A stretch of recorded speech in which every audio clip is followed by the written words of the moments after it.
একটা মাস আমি রহমত দেই, মাগফিরাত দেই, নাজাত দেই, একটা নেকিকে আমি 70 গুণ না শুধু হাজার লক্ষ কোটি গুণ নেকি বাড়ায়া দেই। এত কিছু দিয়ে আমি চেয়েছি যেন আমার বান্দা জান্নাতি হয়, মুত্তাকি হয়। তুমি বান্দা কদর করো। আর যদি কোনোভাবেই কদর না করে তো শেষ কথা হলো, মনে রাখবেন, রমজানকে যে কদর করে না, রমজানেও যে গুনাহ করে, রমজানেও যে জাহান্নাম থেকে বাঁচার চেষ্টা করে না, রমজানেও যে জান্নাতের আমল করার চেষ্টা করে না, ভাই আমার, ছেলেরা আমার, বাবা আমার, পর্দার আড়ালের মা বোন আমার, সবাইকে এই শেষ কথা বলি। আল্লাহ রসুল বলছে, জিব্রাইল আইসা রমজানের শেষ দিন নবীজিকে আইসা বলে গেছে, ইয়া রসুল আল্লাহ, এত বড় রমজান পেল, ইফতার, সাহারি, তারাবি, এতেকাফ, শবে কদর, প্রতি ঘন্টা মিনিটে এত মাফ নেওয়ার সুযোগ থাকার পরেও যেই নাফরমান জাহান্নাম থেকে বাঁচার চেষ্টা করে নাই, গুনাহ থেকে আল্লাহর কাছে মাফ নেয় নাই, জান্নাতের জরুর আশা পূর্ণ করতে পারে নাই, আমল করতে পারে নাই, খোদার কসম নবীজি বলছে, জিব্রাইল আইসা বলছে, ইয়া রাসূলুল্লাহ, এমন নাফরমানের উপরে আল্লাহর লানত, আল্লাহর লানত, লানত, লানত। নবী বলছে আমিন, আমিন। মানে নবী বলছে, হ জিব্রাইল, আমিও বললাম আল্লাহ এমন লানত আপনি কবুল করেন এই নাফরমান উম্মতের উপরে, আমি নবীরও লানত, যা তোর রূপে খোদার লানত পড়ুক, যা। এত বড় রমজান তুই এখনো বিড়িয়ে খাস, এত বড় রমজান নাফরমান তুই আজও ওজনে কমে দেস, তোর কিস্তি শেষ হয় না, সুদে শেষ হয় না, তোর নর্তকী দেখাই শেষ হয় না, তোর উলঙ্গ ছবি দেখাই শেষ হয় না, তোর জিনা ব্যভিচারে শেষ হয় না। তুই বেটি গত 11টা মাস বাজারে বাজারে ঘুরলা, এখনো রমজান, রমজান আইজও তোমার জুতা কিনা, 3 পিস কিনা শেষ হয় না, যা। গুনাহ থেকে বাঁচতে যেহেতু পারলাই না, জাহান্নাম থেকে বাঁচার চেষ্টা করলাই না, তো জিব্রাইল বলছে আল্লাহ তার উপরে লানত দিছে, জিব্রাইলও লানত দিছে। নবী বলছে আমিন, আমিও দিলাম, যা তোর উপরে খোদার গজব পড়ুক। এরপরে এই নাফরমানকে বাঁচাবে কে? হ্যাঁ বলেন? অতএব বাবা, তামসা করো, কোনো অসুবিধা নাই, এ কথা শেষ আমার।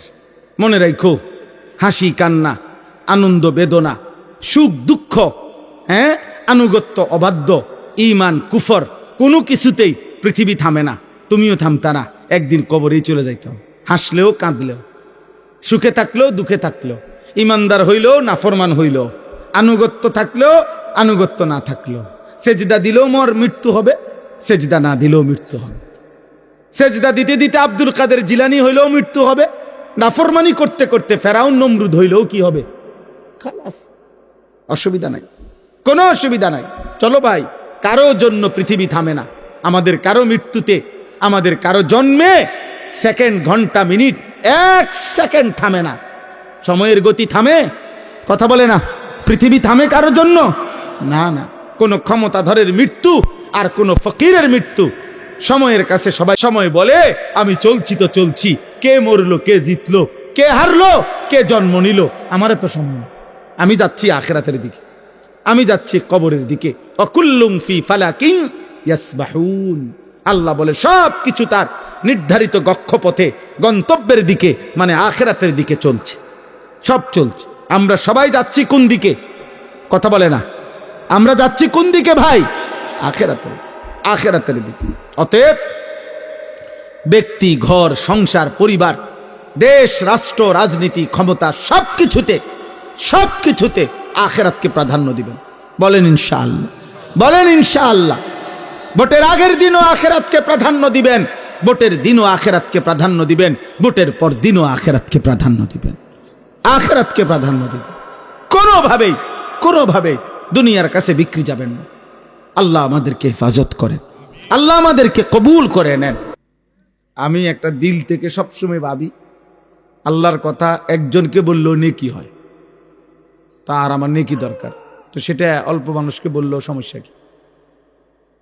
কিন্তু গাফেল মানুষ, ফালতু মানুষ, অমনোযোগী মানুষকে 1000 বছর বললেও লাভ হয় না।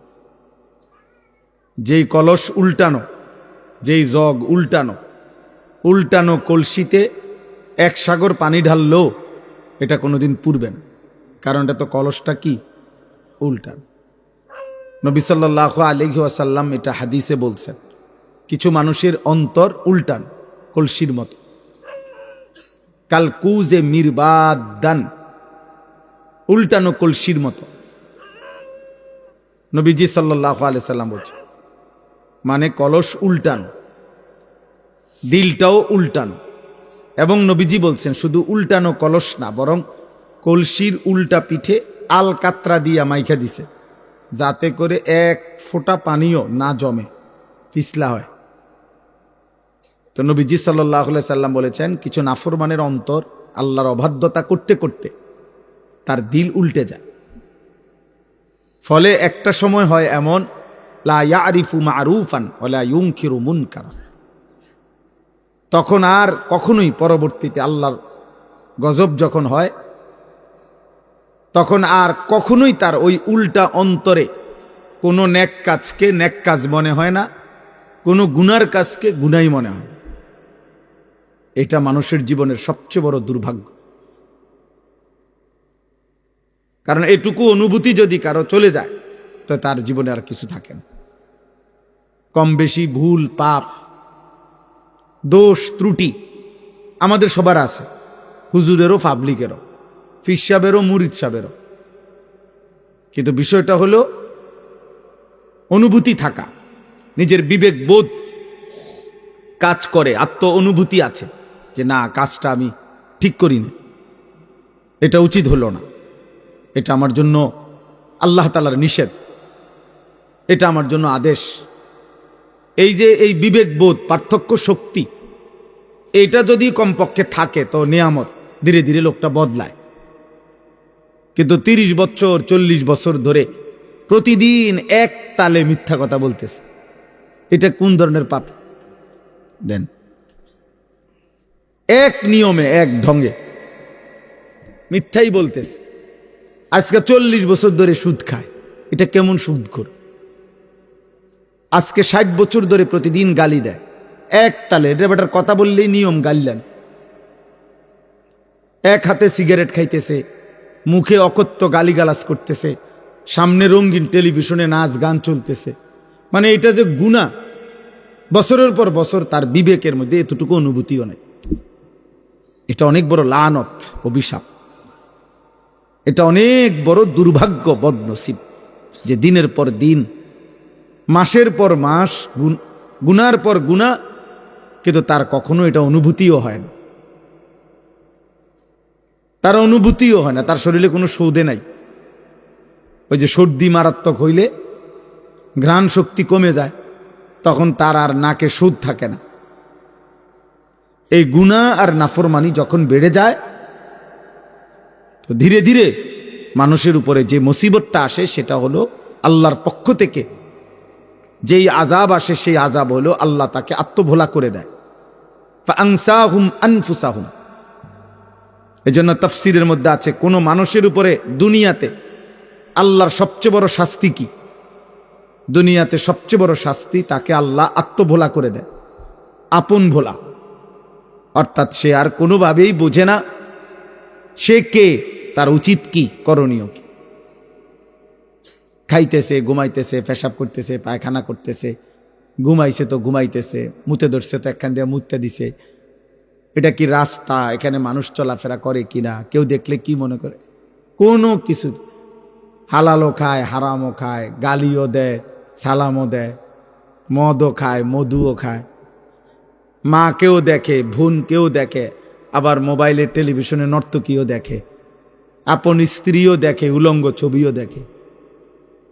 মানে পার্থক্য নেই তার ভিতরে, আর এই অনুভূতিটুকু কাজ করে না।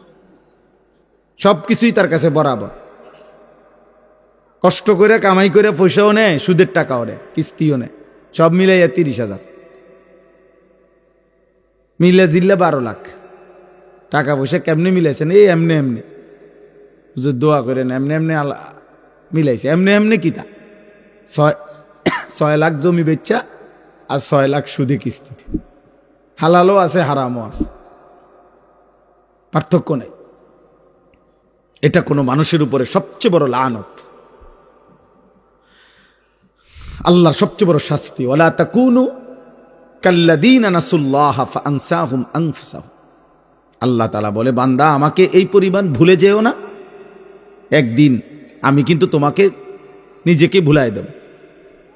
আর কোনোদিন তোমার মনে পড়বে না তোমার কবর, আখিরাত, পরকাল, মিজান, ফুলসিরাত, তোমার বিচার হবে, হাসর হবে, আমলনামা হাতে দেয়া হবে, কিচ্ছু আর মনে হবে। নাউযুবিল্লাহ। কোরআনুল কারীমের মধ্যে আছে, ওয়ায়াউমা ইয়াআদ্দুয যালিমু আলা ইয়াদাইহি, নাফরমান পাপী হাসরের দিন নিজের হাতগুলো আঙ্গুলগুলো দাঁত দিয়ে এইভাবে কামড়াইয়া ছিঁড়ে ফেলতে চাইবে আফসুসে, আর বলবে, হায় আমি কি করলাম।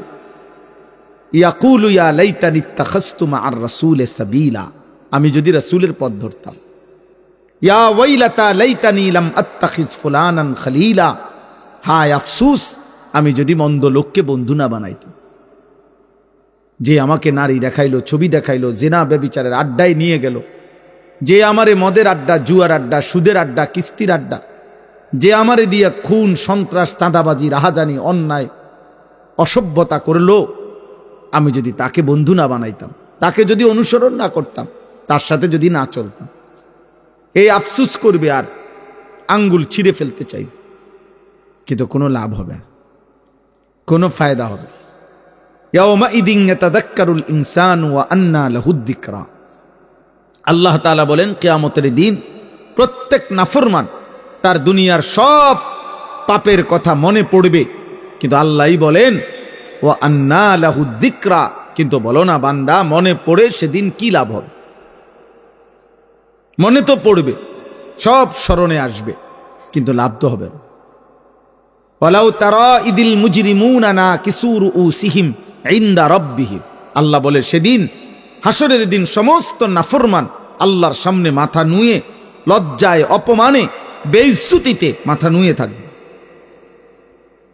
আত্মসমর্পণ করবে, আল্লাহকে বলবে, আল্লাহ ফারজি'না না'মাল সালিহান, দুনিয়ায় আমাকে আবার যেতে দেন, নেক আমল করব। আল্লাহ বলবেন না, হাসর দেখাইয়া আবার দুনিয়ায় পাঠাবো না, কবর দেখাইয়া আবার দুনিয়ায় পাঠাই না, জাহান্নাম দেখাইয়া আমি আর দুনিয়ায় পাঠাবো না। এই জন্য ভাই, এই প্রথম কথা, এটা সব সময় আমি প্রতিদিন এটা বলি, আমার জীবনের সবচেয়ে বড় কথা হলো এটা, যে দিল যেন মরে না যায়। আহা, এর চাইতে বড় দুর্ভাগ্য আর কিছু নেই, যে আর কোনোদিন তার চোখে আলো পড়ে না, আর কোনোদিন সে অন্ধকারকে অন্ধকার মনে করে না। প্রতিদিন বেনামাজি, কোনো তার চুল, চেহারা, লেবাস, তার হাঁটা চলা দেখলে মনে হয় না যে সে যে এক ওয়াক্ত নামাজ পড়ে না, এটা যে একটা পাপ বা এটা যে একটা অপরাধ, এই অনুভূতিটুকু, এই লজ্জা শরমটাও নাই। এ গালি দিয়া হাসে, বিড়ি খাইতে খাইতে হাসে, হারাম খাইতে খাইতে হাসতেছে, মানে স্বাভাবিক, কোনো এটা যে কোনো অপরাধ এইটাই তার মনে হয়। টেলিভিশনে নর্তকীর নাচ দেখতেছে, নাটক, সিনেমা, এটা যে অপরাধ এটাও মনে হয় না। এমন যেন না হয়, এটা দুর্ভাগ্য। অনেক বুড়া মানুষেরা আমার খুব আফসুস লাগে, মুরব্বী 60-65 বছর বয়স হয়ে গেছে, দিনের পর দিন টেলিভিশন দেখে, চা দোকানে বসে বসে দিনের পর দিন বিড়ি সিগারেট খায়, অথচ 65 বছর, 60 বছর। কল্পনা করেন, খবর নিলে দেখবেন আজিয়া 40 বছর ধরে বিড়ি খায়। কারণ উনি তো আজিয়া 60 বছর বয়সে, আজকে 2 বছর 6 মাস হয় বিড়ি ধরছে না, উনি ধরছে মনে হয় 40 বছর আগে। 60 বছর বয়সেও যে রঙিন টেলিভিশনে নাচ গান দেখে, এই বদভ্যাস উনার আজকের মনে 40 বছরের। কথায় কথায় যিনি গালি দেয়, আপনি খবর নিলে দেখবেন এই বদভ্যাস উনারা যে 30 বছরের। আহা, 30 বছরেও কেউ আপনাকে মনে করে নাই এটা গুনাহ? 30 বছরেও ভাবেন নাই? এই জন্য এটা মনে রাখতে হবে। এটা হলো শুরুর কথা। অমনোযোগী মানুষ, গাফেল মানুষ, খামখেয়ালি, হুজুররা হুজুরদের কথা বলে, আমার এগুলার দরকার কি? আমার বাবুরে জান চলে না, কোন রকম সংসারটাই চালাইতেই জান শেষ, হুজুররা এত কথা ধৈর্য ফার্মুনি, উনি মস্কারি করে, ফাইজলামি করে। হ্যাঁ, হুজুররা আমনে রে আখেরাতের কথা বলে, আর আমনে ইয়ার কি মারেন? হ্যাঁ, চা দোকানে বসে বসে গপ মারে। ও কয় তো হুজুররা তো কয়, ভালো লাগিয়ে কয়, বুঝি তো আমরা লাগিয়ে তো কয়, পারি না। ও শেষ। এই কথা বললে আপনারে ফেরেশতা ছেড়ে দিব, ঠিক না? মানে মস্কারি করে আর কি, ইয়ার কি করে। উনি মনে করছে তামাশা করছে। আখেরাত তামাশা না, আখেরাত খামখেয়ালি না। দুনিয়া তামাশা, দুনিয়া খেলাধুলা, দুনিয়া ফালতু জিনিস, দুনিয়া একদম ফালতু, দুনিয়া বেহুদা। নবীজি সাল্লাল্লাহু আলাইহি সাল্লাম বলছেন, একটা কান কাটা মরা ছাগলের সমপরিমাণ মূল্য আল্লাহর কাছে দুনিয়ার নাই। বিশুদ্ধ হাদিস। নবীজি সাল্লাল্লাহু আলাইহি সাল্লাম বলছেন, একটা মাছির ডানা পরিমাণ মূল্য আল্লাহর কাছে দুনিয়ার নাই। লাউ কানাতিদ দুনিয়া তা'দিলু ইনদাল্লাহ মিসলা জানাহি বাউদা মা সাকা কাফিরাম মিনহা শারবাতাম মিন মাইন। নবীজি সাল্লাল্লাহু আলাইহি সাল্লাম বলেছেন, আদ-দুনিয়া মালউনা ওয়া মালউনুন মা ফিহা। নবীজি বলছে দুনিয়া পুরাটা অভিশপ্ত, মালউন লানতের যোগ্য, এবং দুনিয়ার যা আছে সব অভিশপ্ত। আল্লাহর নবী সাল্লাল্লাহু আলাইহি সাল্লাম বলছেন। আল্লাহ তাআলা কোরআনুল কারীমে বলছে, আরাদিতুম বিল হায়াতিদ দুনিয়া মিনাল আখিরা ফামা মাতাউল হায়াতিদ দুনিয়া ইল্লা কালিল। বান্দা তোমরা বুঝি আখিরাতকে বাদ দিয়ে দুনিয়া পেয়ে খুশি হয়ে গেলা? শোনো, আখিরাতের তুলনায় দুনিয়া সামান্য, সামান্য। আল্লাহ তাআলা বলছে, ওমাল হায়াতুদ দুনিয়া ইল্লা মাতাউল গুরুর। দুনিয়ার জীবন আর কিছু নয়, শুধুই ধোঁকা। গুরুর মানে ধোঁকা। আল্লাহ বলছে, যিনি বানাইছেন তিনি। কোম্পানি বলতেছে এটা 2 নম্বর, কোম্পানি নিজে বলতে আছে এটা 2 নম্বর। আপনি কৃত্রিম এরকম কারমাকারি করেন। কোম্পানি বলতেছে এটা ভালো না, টেকসই না, বেশি দিন টিকবে না। যিনি সৃষ্টি করেছেন তিনিই বলতেছেন। দুনিয়া সৃষ্টি করেছেন কে? তো তিনিই বলছেন এটা টিকবে না। অতএব আমরা যারা প্রত্যেকেই একজনই বোঝেন, একজন, তা আমি একজনকেই বললাম, আমরা মুসলমান, আমাদের জীবনের সব আয়োজন আখিরাতকে সামনে রেখে। আমার হাসি, আমার কান্না, আমার আবেগ, আমার অনুভূতি, আমার রাত, আমার দিন, আমার সকাল, আমার দুপুর, আমার ব্যক্তি জীবন, আমার ঘর, আমার সংসার, আমার জীবন, আমার যৌবন, আমার আয়, আমার উপার্জন, আমার বাজার, আমার ব্যবসা, আমার রোজগার, আমার কামাই, আমার দেশ, আমার রাষ্ট্র, আমার রাজনীতি, আমার ক্ষমতা, আমার সব কিছু আখিরাতের জন্য। কিসের জন্য? আখিরাতের জন্য, আখিরাতের জন্য। রাষ্ট্রের সেবায় কিছু করব, তাও আখিরাতের জন্য। ঘরের বিবি বাচ্চার সেবায় কিছু করব, তাও আখিরাতের জন্য, আখিরাতের জন্য। এক মুসলমানের জন্য কেউ না মানুক, গোটা পৃথিবী যত চাকচিক্যই দেখাক, সত্যিকার মুমিনের কাছে আখিরাতই আসল। ওয়ালাদ দারুল আখিরাতু খায়রুল লিল্লাযিনা ইয়াত্তাকুন। আল্লাহ তাআলা বলেন, আখিরাতের ঘর সমস্ত মুত্তাকি, আল্লাহকে যারা ভয় করে তাদের জন্য আখিরাতের ঘর জান্নাতি, খায়রুন, উত্তম। ওয়া ইন্নাদ দারাল আখিরাতা লাহিয়াল হায়াওয়ান। আল্লাহ বলে আখিরাতের ঘর জান্নাতি হচ্ছে প্রকৃত অর্থে জীবন, বেঁচে থাকার সার্থকতা, লাইফ, জীবন, হায়াত আখিরাত। দুনিয়া কোনো বেঁচে থাকার সার্থকতাই নাই। 1 কোটি টাকার দামের গাড়ি হোক, 100 কোটি টাকা দামের বাড়ি হোক, যিনি বানাইছেন তিনি নিশ্চিত জানেন এখান থেকে তাকে একদিন চলে যেতে হবে। তাহলে মৃত্যু যার ঘাড়ের কাছে, অ্যাক্সিডেন্ট যার পাশে পাশে, অসুস্থতা আর দুর্বলতা যার সঙ্গী, তার আবার আনন্দ কি? আনন্দ কি? গাড়ির দাম 1 কোটি টাকা হোক না, অ্যাক্সিডেন্ট তো সঙ্গী। হায়াত যত স্বাস্থ্যবানই হোক না কেন, মৃত্যু তো আমার সঙ্গী। তাহলে মৃত্যু যার সঙ্গী, অ্যাক্সিডেন্ট, দুর্ঘটনা, বিপদ আর মুসিবত, অসুস্থতার দুর্বলতা যার সঙ্গী। ভাই তোমরা একটা ছেলে গিয়ে এই কাছের ছেলেগুলারে আওয়াজটা থামাও না। তোমরা বুঝের কোনো ছেলে যার কথা বললে শুনবে এমন 2জন ছেলে যাও না ভাই। এখানে যে ছেলেগুলো কথা বলতেছে অগরে দূরায় দাও না, সরায় দাও না। আশ্চর্য! আহারে, মুসলমানের বাচ্চা অভিভাবক শূন্য। আমরা প্রতিদিন এই পেরেশানি করি রে ভাই। অভিভাবকরা টোটালি মানুষের পরিচর্যা বাদ দিয়ে অভিভাবক শ্রেণী ব্যস্ত হইল ঘর, বিল্ডিং আর দালানের পরিচর্যা। উনি ব্যস্ত হইল এর চাইতে ভালো কাঠ সোফার জন্য কোথায় পাওয়া যায়, এর চাইতে ভালো ইট। আমি ওই দিন আমার একজনে বলতেছে, হুজুর মানে বিল্ডিং করব ক্যান্টনমেন্ট, আপনার কোথায় ঢাকা ধামরাই, সিরাজ ভাই আরো কোথায় জানি দূরে, কত মাইল দূরে, ওইখান থেকে হুজুর 1 নম্বর ইট সাইয়ান্স, 1 নম্বর ইট আনছে কি আপনার কত মাইল দূরের থেকে, বিল্ডিং যেন মজবুত হয়।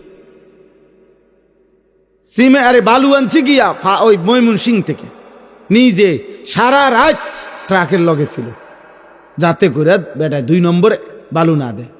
1 গাড়ি বালু হাতে 2 নম্বর দিলে আর কিতেই দিব। 1 গাড়ি বালু আনছে হুজুর, বিশ্বাস করেন নিজে যাওনে একের জাগাত প্রায় 2700 টাকা লাভ হয়েছে হেবড়ার। মানে এত খুশি জীবনে, এর চাইতে বড় পাওয়ার কি হইতে পারে যে আমি নিজে সারা রাত ট্রাকের লগে থাকার বরকতে আল্লাহ আমারে 2700 টাকা লাভবান করে দিছে। দুনিয়া ওনারে কেমন লাভ দিয়ে দিছে, সুবহানাল্লাহ। উনি এমন বুঝা বুঝছে ময়মনসিংহের থেকে নিজে গিয়া বালু আনছে। দুনিয়া এভাবে বুঝে। অভিভাবক শ্রেণীর ফিকির এটা।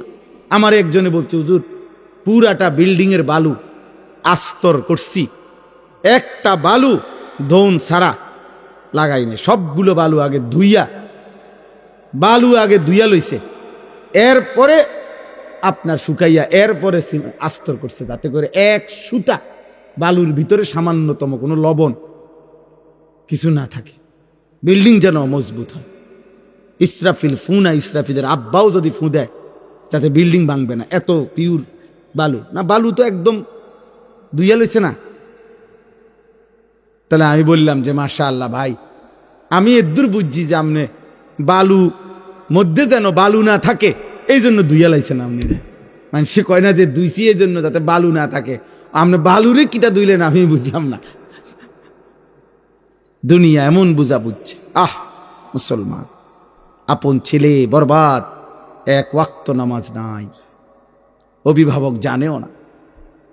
ছেলেটা সারা দিন সারা রাত মোবাইলে কত নারী দেখে, কত উলঙ্গ ছবি দেখে, বাবা মার খবরও নাই। উনি আছে ময়মনসিংহে বালু আনতেছে। নাইজেরিয়ান 1 নম্বর লোহা কাঠ দিয়া ঘরের বিল্ডিং এর ফ্রেম দিছে, দরজার চৌকাট লাগাইছে, সব কিছু জানে, কোনখানের কাঠ, দরজার চৌকাট কাঠ কোনটা 1 নম্বর, পাল্লা কোনটা 1 নম্বর, ইট কোনানে 1 নম্বর, সিমেন্ট কোথায় 1 নম্বর, সব জানে।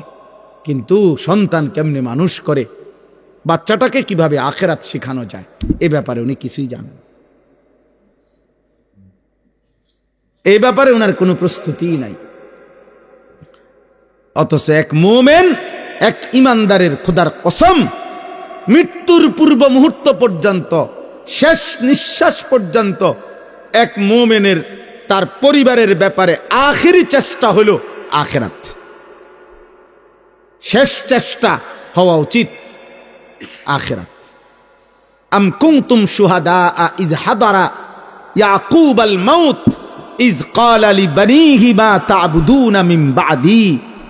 কোরআনুল কারীমের মধ্যে আছে, আল্লাহ তাআলা বলেন ইয়াকুব আলাইহিস সালাম তার 12 জন সন্তান, এই 12 জন সন্তান ইয়াকুব নবীর, ইয়াকুব আলাইহিস সালাম এর 12 জন সন্তান ছিল। ওই যে ইউসুফ বিনয়ামিন, ওনারা 2 ভাই, আরো 10 ভাই পানিত কূপে ফেলাইছে যে 10 ভাই, এ কয়জন হইল?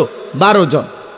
12 জন সন্তান ইন্তেকালের সময় ইয়াকুব আলাইহিস সালাম ওনার চারদিকে বসাইয়া, কোরআনে আল্লাহ বলছে, উনি জিজ্ঞেস করছে মা তা'বুদুনা মিন বাদি, ছেলেরা আমার, মৃত্যুর পূর্বে শেষ তোদের কাছে আমি জানতে চাই তোমরা আমার পরে কার ইবাদত করবা, কার গোলামি করবা, আমি শুধু এই কথা শুনতে চাই। ক্বালু না'বুদু ইলাহাকা ওয়া ইলাহা আবাইকা ইব্রাহিমা ওয়া ইসমাঈলা ইলাহান ওয়াহিদা।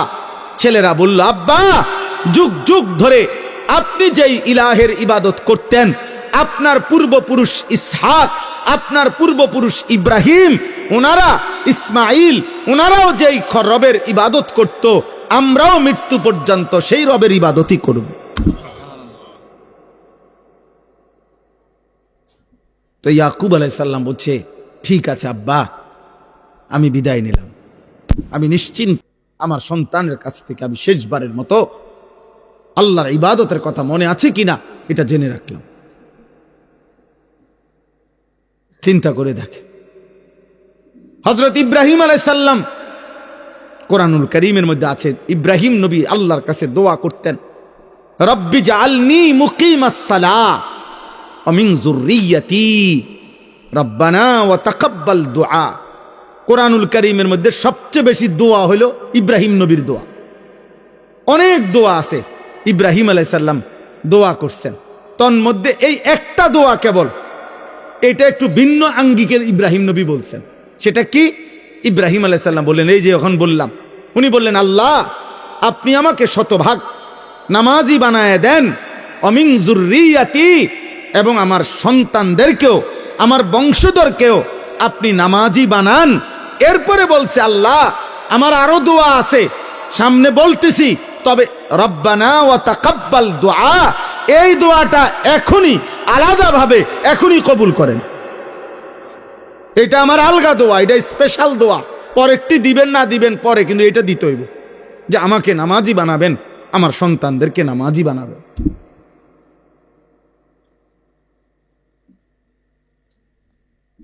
এক পিতার দোয়া এটা, এক পিতার স্বপ্ন, আমার ছেলে নামাজি হবে, আমার মেয়ে পর্দানসীন হবে, আমার স্ত্রী চরিত্রবান হবে, আর কিছু নাও যদি মিলে, খোদার কসম কোনো অসুবিধা নেই।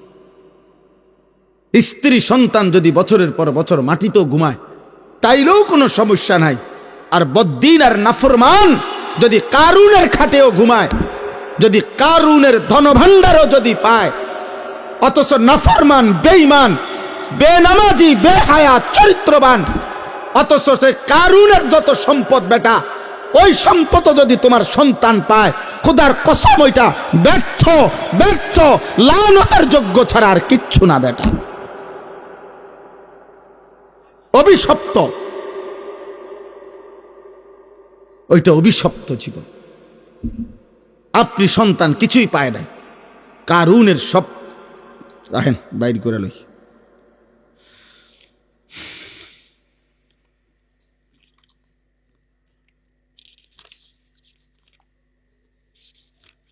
আপনাদেরকে দেখাই,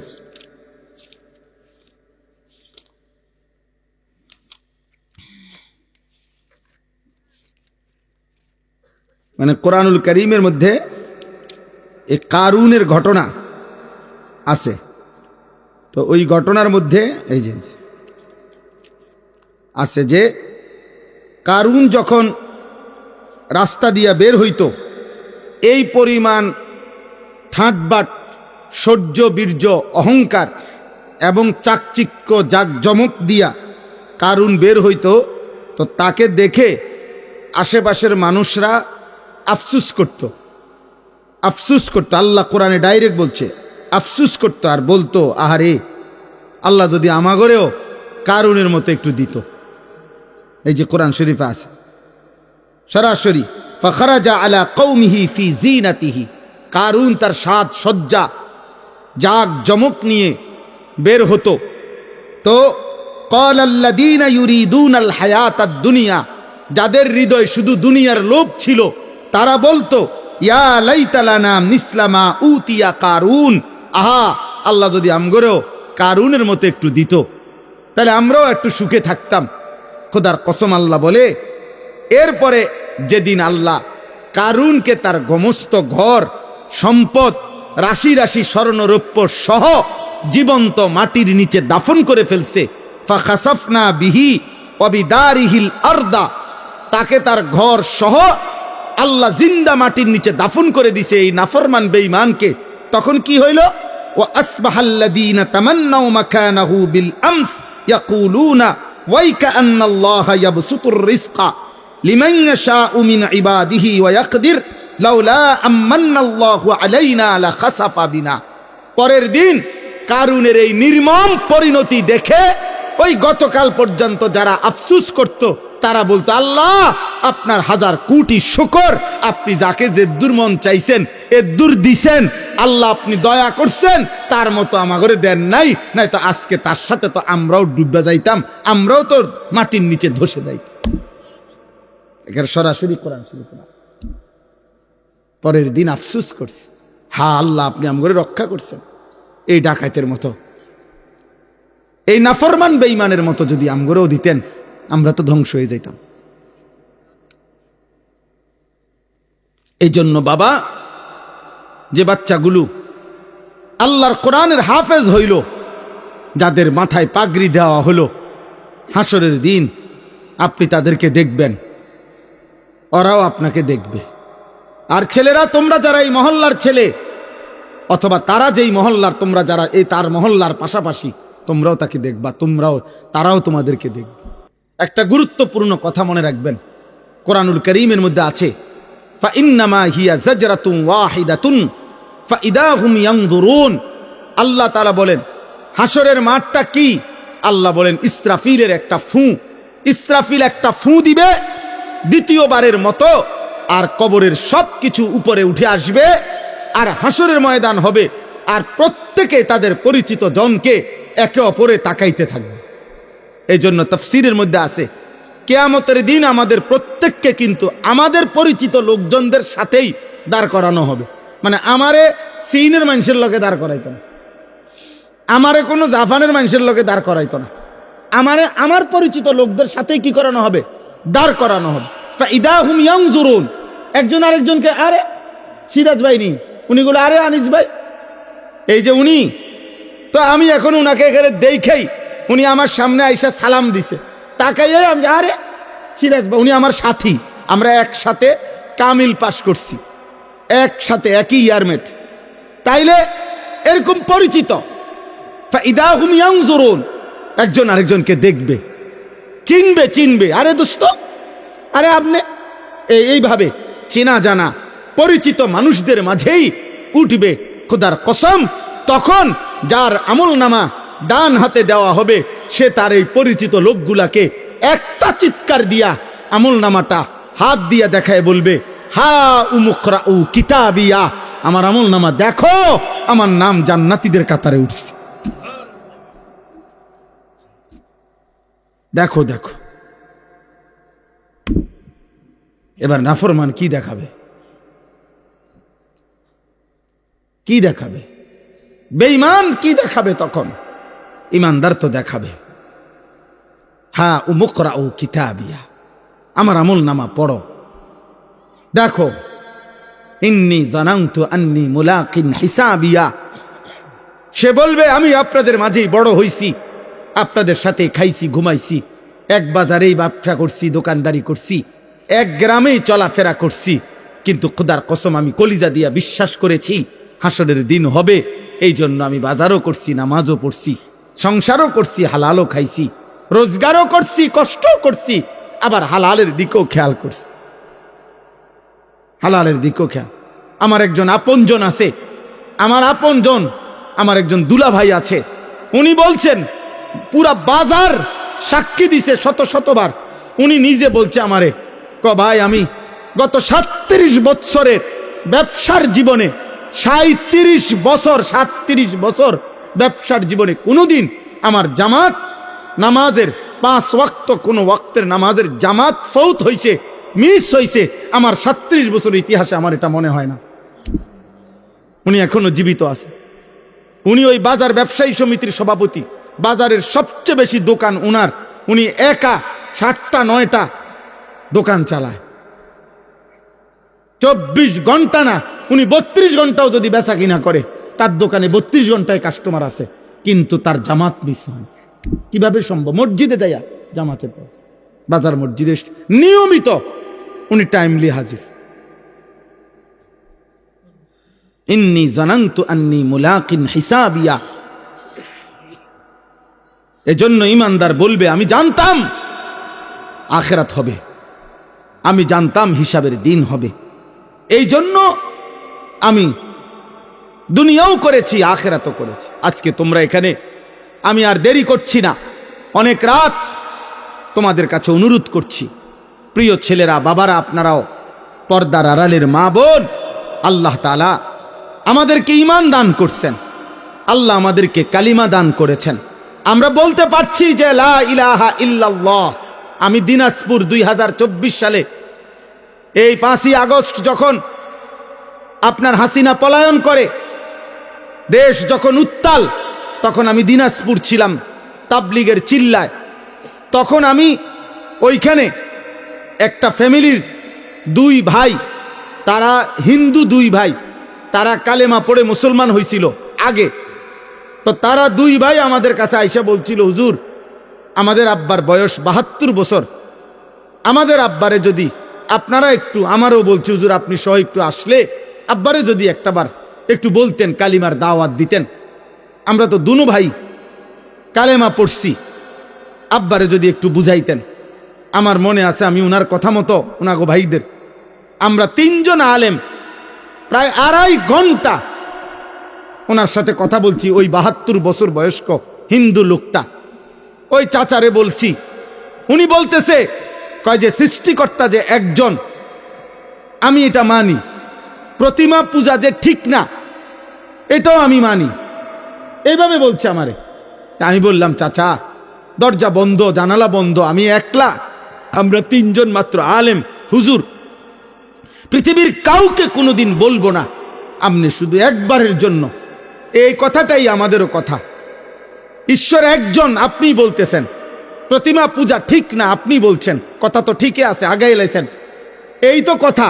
আপনি শুধু আমাদের কালেমার আরবিটা কোন, লা ইলাহা ইল্লাল্লাহ মুহাম্মাদুর রাসূলুল্লাহ, এই কথাটা কোন চাচা।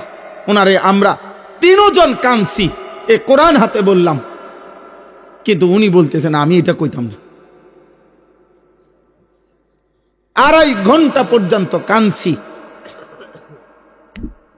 তখন আমি আইসা আমার সাথীদের কাছে বলছিলাম যে দোস্ত, আল্লাহ যারে কালেমা বলায় নাই, 72 বছর পরেও তার মুখ দিয়ে তার মালিকের নাম একবারও উচ্চারণ হয় নাই। তোমরা জানো না আব্বা, আল্লাহ তাআলা আমাদেরকে কত বড় নিয়ামত দিছিলেন, কত বড় নিয়ামত দিছিলেন। আল্লাহ যাকে ঈমান দেয় না, আল্লাহ যাকে কালেমা দেয় না, আল্লাহ যদি ফয়সালা নেয় ঈমান দিবে না, আল্লাহ যদি ফয়সালা নেয় কালেমা দেবে না, তো খোদার কসম নবী সাল্লাল্লাহু আলাইহি সাল্লাম, আল্লাহর মাহবুব, আল্লাহর হাবিব, আল্লাহর কলজার টুকরা নবী, আল্লাহর মাহবুব যিনি, গোটা জগৎ আল্লাহ যেই বন্ধুর জন্য সাজাইছেন, এত মায়া এত ভালোবাসা যেই বন্ধুর জন্য, সেই নবী সাল্লাল্লাহু আলাইহি সাল্লামও 1000 বার 1,00,000 বার চোখের পানি ফেলাইছে, 2 হাত তুলছে। কোরআনে বুখারী শরীফের রওয়ায়াত, নবীজি উনার চাচা আবু তালেবের জন্য 2 হাত তুলছে, লা আস্তাগফিরান্না লাকা মা লাম উনহা আনকা, বুখারীর ইবারত। উনি বলছে নবীজি আল্লাহ আমারে নিষেধ না করা পর্যন্ত চাচা আপনার জন্য আমি আল্লাহর কাছে ক্ষমা প্রার্থনা করব। নবীজি চাচারে বলছে মনো 1000 বার, ইয়া আম কুল লা ইলাহা ইল্লাল্লাহ কালিমাতান আশহাদু লাকা বিহা ইনদাল্লাহ। একবার চাচা লা ইলাহা ইল্লাল্লাহ বলেন, আমি আপনার জন্য হাসরের ময়দানে সাক্ষী দেব। চাচা একবার বলেন, একবার বলেন, একবার বলেন, একবার বলেন। কাঁদতেছিলেন। কোন কোন কিতাবের মধ্যে আছে শেষ পর্যন্ত নবীজি এটা পর্যন্ত বলছে, চাচা আপনি ঠিক আছে বইলেন না, আমি বলি, আপনি শুধু ঠোঁটটা নাড়েন, আমার লগে শুধু ঠোঁট নাড়েন, আমি আপনার জন্য সাক্ষী দেব। আল্লাহ তাআলা বলছে, মা কানা লিন নাবিয়্যি ওয়াল্লাযীনা আমানু আন ইস্তাগফিরু লিল মুশরিকিন ওয়ালাউ কানু উলি কুরবা। কোরআনের আয়াত, সূরা তাওবার আয়াত। আল্লাহ আয়াত নাজিল করে বলছে, বন্ধু সাবধান, হাত নামান, নামান, হাত নামান, হাত নামান। কোন নবী এবং ইমানদার কারো জন্য অনুমতি নাই মুশরিক বেঈমানের জন্য আমি আল্লাহর কাছে ক্ষমা প্রার্থনা করার অনুমতি নাই। আমি ঈমান দেব না বলছি, দেব না যে দেবই না, আপনি হাবিব, আপনি মাহবুব, সব ঠিক আছে, কিন্তু আপনি বললেও দেব না, যারে দেব না তারে দেবই না। তোমরা বাবা মনে করছো বিড়ি খাইতে খাইতে জীবন শেষ, সিগারেট টানতে টানতে জীবন শেষ, মোবাইলের নর্তকী দেখতে দেখতে জীবন শেষ। নাফরমান বেটা, চুল একটা ঠিক করতে করতে বেটা ছাগল, তোর মতো ছাগল বেটা, তোরে বেঈমানে একটা চুলের ফ্যাশনের মধ্যে নিয়া তোরে তার দলে নিয়ে গেছে গা। তোরে বেটা একটা কয়টা উলঙ্গ নারী মোবাইলের কয়টা ধরতেও পারো না, সুইতাও পারো না, শুধু চাইয়া তাকে ব্যয় কইরা এই কয়টা নর্তকী দেখাইয়া তোর ইমান নিয়ে গেল, তোর আখেরাত নিয়ে গেল, তোর কপালের সেজদা নিয়ে গেল, তোর আল্লাহ নিয়ে গেল, তোর রাসূল নিয়ে গেল। থুতো মারি তোর কপালে, থু তোর কপালে, থু তোর কপালে, থু বেনামাজি তোর কপালে, থুতো মারি, থু তোর কপালে। ছি ছি ছি ছি, কি দেখাইয়া তোরে নিয়ে গেল বেটা? সারাদিন তোরে কি দেখাইলো? মোবাইলের কয়টা নর্তকী, এগুলার জাত আছে না বংশ আছে? এগুলার মধ্যে কোনো সতীত্ব আছে না, ইজ্জত আছে না, সম্মান আছে? মোবাইলের নর্তকীর কাছে কিছু আছে? তো ওই কি দেখলো এটা? আর এটা কি নারী? এটা তো নারী না, এটা তো নারীর ছবিও না, ছবির ছায়া, এটা তো ছায়া ছবি। তো তুমি কি দেখে শরীরটা শেষ করলে? ওই যে দেখেন, ওই আর এক অপদার্থ দেখেন, এই মোবাইল এটা ধরে রেখেছে, দেখছেন? রাত 12টা বাজে, বিবেকের কোনো অনুভূতি নাই। হ্যাঁ হ্যাঁ, মনে করছে জীবন মানে মোবাইল, এটাই ভাবে, মনে করছে জীবন মানে চুল ফিরাইতাছি, কেউ মাতে না, আমারে যে সুন্দর লাগে, বোঝেন না? খাড়াইয়া মুতি, যে সুন্দর লাগে আমারে, যেন দিয়ে মুতে ধরে হেন দিয়ে মুতালায়।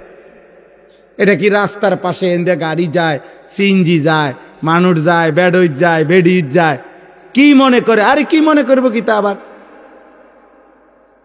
মনে করার কি আছে? মানুষ হইলে না ভাবতো, ইনসান হইলে না ভাবতো। তুমি একজনকে বলি নাই আব্বা, আল্লাহ তোমাকেও মাফ করে দেন।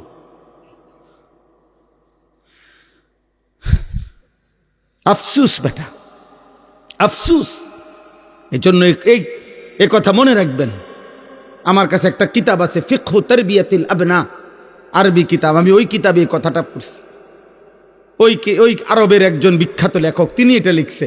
উনি বলছে, হে আল্লাহর বান্দা, তুমি জানো না আল্লাহ যাকে ঈমান দিছে তারে আল্লাহ কত বড় নিয়ামত দিছে। যারে দেয় নাই তার জন্য শ্রেষ্ঠতম রাসূল চাইও নিতে পারে না। আবু তালেব ঈমান আনছে, কথা বলেন না কেন? তাহলে নবী চায় নাই, কথা বলেন না কেন? তাহলে আল্লাহ যখন ফয়সালা নিছে দেব না, তো নবী সাল্লাল্লাহু আলাইহি সাল্লামও তো চেয়ে নিতে পারে নাই। ইব্রাহিম আলাইহিস সালাম, ওনার আব্বা আজর ওনার বাফেরে কালেমা পড়াইবার জন্য এই কোরআনে আছে শত শতবার, লক্ষবার, হাজার হাজার বার ইয়া আবাতি, ইয়া আবাতি বলছে, হে আব্বা, হে আব্বা, আব্বা আপনি কালেমা পড়েন, কালেমা পড়েন, কালেমা পড়েন। পাগল হয়ে গেছে, কত লক্ষবার বলছে। আল্লাহ বলছে, ইব্রাহিম আপনিও আমার বন্ধু, আপনিও আমার খলিল, কিন্তু আমি আল্লাহ সিদ্ধান্ত আপনার বাবাকে ঈমান দেব না, দেব না তো দেবই না, আপনি বললেও দিব না। এই জন্য ইব্রাহিমের হাত নামায় ফেলছে, বাবাকে ঈমান দেয় নাই, দিছে? কথা বলেন না তো। আবার 12 বছর বয়সী ছেলেটাকে জিজ্ঞাসা করছে, এই ইব্রাহিম, কি আশ্চর্য আল্লাহর ইচ্ছা দেখেন। ইব্রাহিমে বাবারে এভাবে বলল, কালেমা হইল না। আবার এই ইব্রাহিম আলাইহিস সালাম ইসমাইলের 12 বছরের এই ছেলেকেই, ওনারই ছেলে তো না, পরে জিগাইছে যে বাবা আমি স্বপ্নে দেখতেছি যে আল্লাহর হুকুমে আমি তোমাকে জবাই করতেছি, তুমি কি কও? সে বলতেছে, নিশ্চিন্তে আপনি আপনার আমার মালিকের হুকুম পালন করেন, আমি আমার আল্লাহর ফয়সালার উপরে ধৈর্য ধারণ করব। 12 বছরের ছেলে তার মালিক চিনে, 12 বছরের ছেলে কালেমা চিনে, 12 বছরের ছেলে আল্লাহ চিনে। আল্লাহ ঈমান দিলে 12 বছরের ছেলে কেউ দিলেন, আর আল্লাহ ঈমান দেয় নাই তো 70 বছরের বাবাকে ঈমান দেয় নাই। কার ফয়সালা? আল্লাহর ফয়সালা, আল্লাহর ফয়সালা। সেদিন হাসরের ময়দানে মনে পড়বে, আল্লাহ জিজ্ঞেস করবে, বলবে, বান্দা তুমি জানো না আমি তোমারে কত বড় নিয়ামত দিছিলাম, তুমি ঈমান ফিরায় দিছ, তুমি আমার আজান ফিরায় দিছ, তুমি আমার একটা একটা সেজদা ফিরাই দিস। আমি যতবার আজান দেওয়াইছি ততবার বলে দিছিলাম হাইয়া আলাস সালাহ, নামাজে আসো। শুধু এতটুকু বলে ছেড়ে দেই নাই, আমি বারবার বলছি হাইয়া আলাল ফালাহ, এই নামাজে সফলতা, এই নামাজে কামিয়াবি। এটা তোমার ব্যর্থতা না, এটা তোমার দোকানের ক্ষতি করবে না, এটা তোমার ব্যবসার লস করবে না, এটা তোমার চাকরির ক্ষতি করবে না, এটা তোমার দুনিয়ার লস করবে না, বরং এটা তোমার দুনিয়াতেও সফলতা আনবে, আখিরাতেও সফলতা। অতএব চলেন এই রাত গভীরে আজকে আমার এই শেষ কথাটা এটাই, আমাদের সামনে মাহে রমজান, আমাদের সামনে মাহে রমজান। আল্লাহ তাআলা বলছে ইয়া আইয়ুহাল্লাযীনা আমানু, হে ঈমানদারগণ, তোমরা আমার, পৃথিবীর আর কেউ শুনুক আর না শুনুক, মোমেন তুমি বলতেছো তুমি মোমেন, তুমি বলছো তুমি মুসলমান, তোমার মুখ দিয়ে তো তুমি লা ইলাহা ইল্লাল্লাহ বলতেছো, তোমার মুখ দিয়ে তুমি মুহাম্মাদুর রাসূলুল্লাহ বলছো। অতএব আমি তোমার কাছে চাচ্ছি কুতিবা আলাইকুমুস সিয়াম, তোমাদের জন্য আমি রোজাকে ফরজ করলাম, কামা কুতিবা আলাল্লাযীনা মিন ক্বাবলিকুম, তোমাদের পূর্ববর্তী ঈমানদারদের উপরেও আমি রোজা ফরজ করেছিলাম। কেন? লাআল্লাকুম তাত্তাকুন, আল্লাহ বলছে গত 11 মাসে আমি চেয়েছি তোমাকে মুত্তাকি বানাইতে। আমি 11 মাস ধরে বলছি ইত্তাকুল্লাহ ইত্তাকুল্লাহ ইত্তাকুল্লাহ, আল্লাহকে ভয় করো, আল্লাহকে ভয় করো, আল্লাহকে ভয় করো, আল্লাহকে ভয় করো, কিন্তু কোনো পাত্তা দিলা না বান্দা, কোনো পাত্তা দিলা না। ঠিক আছে বান্দা যাও, আমি আল্লাহ আবারও দয়া করে সব বাদ দিলাম, 11 মাস বাদ, যাও একটা মাস মাত্র এবার আইয়ামাম মাদুদাত, 30টা দিন গোনা গোনা, 30 দিন, 31 দিন হবে না, 32 দিন লাগবে না, 30 দিন, 30 দিন কথা কথাই, প্রয়োজনে একদিন কমায় এলামু, 29 দিন, হয় 29 নয় সর্বোচ্চ 30, 30টা দিন তুমি রমজান পালন করবা, একটা গুনাহ করবা না, চুরি ডাকাতি জিনা ব্যভিচার মদ জুয়া অশ্লীলতা বেহায়াপনা অসভ্যতা নোংরামি বেপরদিগি উলঙ্গতা অসভ্যতা হারাম উপার্জন করবা না, আর জিকির করবা, তিলাওয়াত করবা, রোজা রাখবা, ইফতার করবা, সাহারি খাবা, তারাবি পড়বা, শেষ দশকে এতেকাফ করবা, সবে কদর তালাশ করবা, প্রতিদিন কাঁদবা, দোয়া করবা, মুনাজাত করবা, একটা মাস গুনে গুনে আমার ইবাদত আমলে কাটাইবা, গুনাহ থেকে বেঁচে থাকবা। আল্লাহ বলেন আমি 30 দিনেই তোমারে মুত্তাকি বানায়া জান্নাতি বানায়া দেব, লাআল্লাকুম তাত্তাকুন। আল্লাহ তাআলা বলছে বান্দা কঠিন হবে না, কষ্ট হবে না, দেখো তুমি নিয়ত করলে পারবা। এখানে আছে ইউরিদুল্লাহু বিকুমুল ইউসরা ওয়ালা ইউরিদু বিকুমুল উসরা।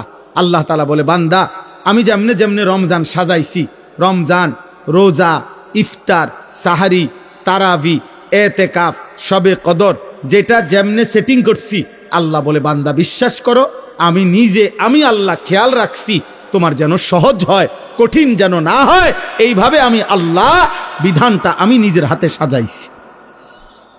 ইউরিদুল্লাহু বিকুমুল ইউসরা, তোমার কঠিন হবে না, তোমার কঠিন হবে না। আমি জানি তোমার ভিতর বাহির, তোমার শরীরের যোগ্যতা কদ্দুর, এ তো আমি দিছি বান্দা।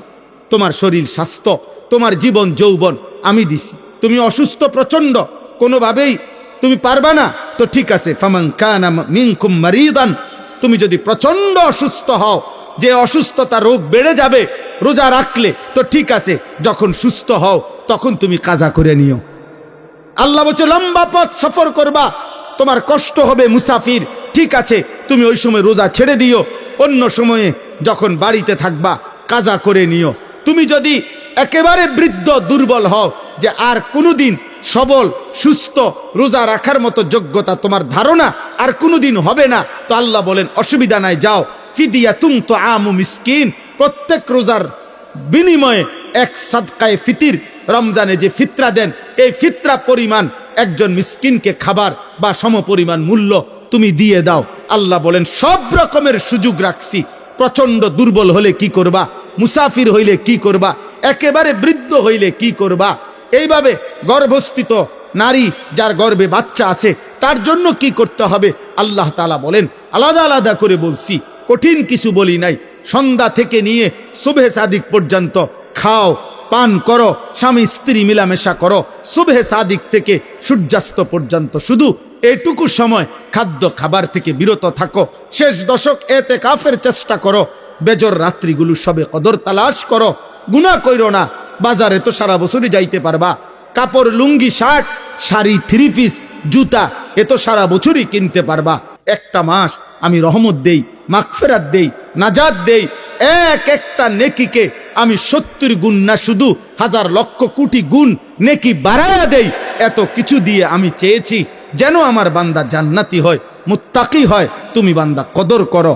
আর যদি কোনোভাবেই কদর না করে, তো শেষ কথা হলো, মনে রাখবেন, রমজানকে যে কদর করে না, রমজানেও যে গুনাহ করে, রমজানেও যে জাহান্নাম থেকে বাঁচার চেষ্টা করে না, রমজানেও যে জান্নাতের আমল করার চেষ্টা করে না, ভাই আমার, ছেলেরা আমার, বাবা আমার, পর্দার আড়ালের মা বোন আমার,